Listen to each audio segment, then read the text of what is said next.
Our first order of business is H.R. 5863, the Federal Disaster Tax Relief Act of 2023. I'm pleased to recognize the gentleman from Florida, Mr. Steube, for an opening statement.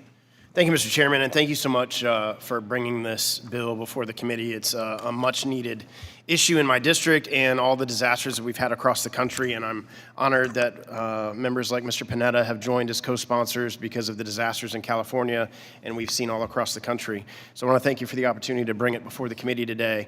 H.R. 5863, the Federal Disaster Tax Relief Act of 2023, we have the opportunity today to deliver real results for millions of Americans across Florida and the rest of our country.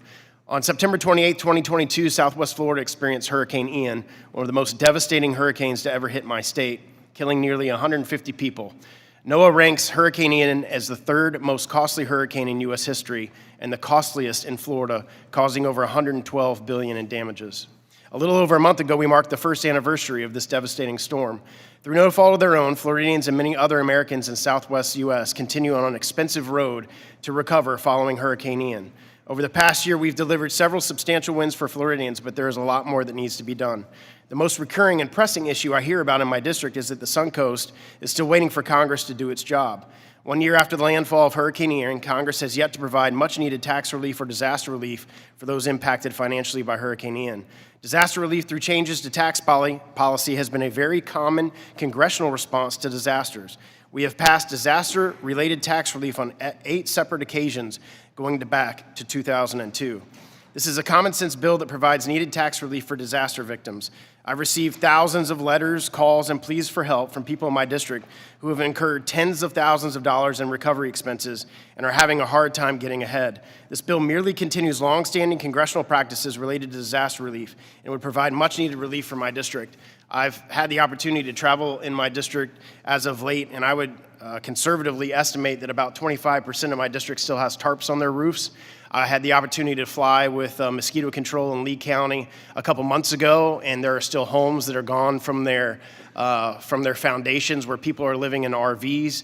It's a long road ahead, and it's been over a year, so this is much needed help for these people.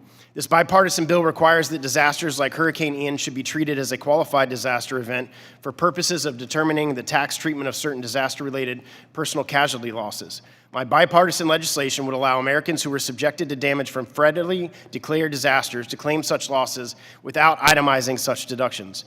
Moreover, such losses would not have to exceed 10% of the claimant's adjusted gross income to qualify. This is language that was adopted from the Taxpayer Certainty and Disaster Tax Relief Act of 2020.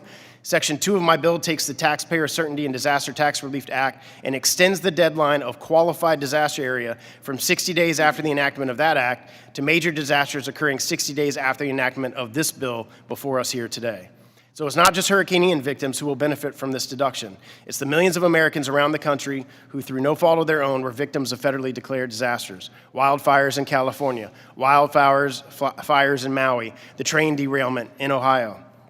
Sections 3 and 4 of the bills also include bipartisan disaster priorities for victims of wildfires and chemical spills that have hurt millions of Americans over the past several years. For Floridians, we know that the recovery from Hurricane Ian is far from over. Just one of the counties in my district is still owed nearly $100 million from the storm last year. Despite experiencing numerous hurricanes yearly, Floridians are resilient. I've been working tirelessly on disaster relief legislation and will continue to do whatever is within my power as a member of Congress, as long as it takes for Floridians to recover from the various storms that has decimated our communities. I'm pleased that this bill also includes disaster relief priorities for other members of this committee whose districts and states have also suffered, and I'm confident that this legislation will garner strong bipartisan support from my colleagues of this committee. The Federal Disaster Tax Relief Act of 2023 is expansive to cover numerous natural disasters that have occurred. Not pick and choose, but between just my district and another district, this is a bill that should pass out of this House with overwhelming bipartisan support. Disaster relief is not a Democrat problem or a Republican problem. The constituents of my district and the districts of many of you represent are in need of help, and today the Ways and Means Committee should have the courage to do the right thing and pass a bill that provides real relief to Americans from every corner of this great nation. Thank you for the opportunity to present this bill.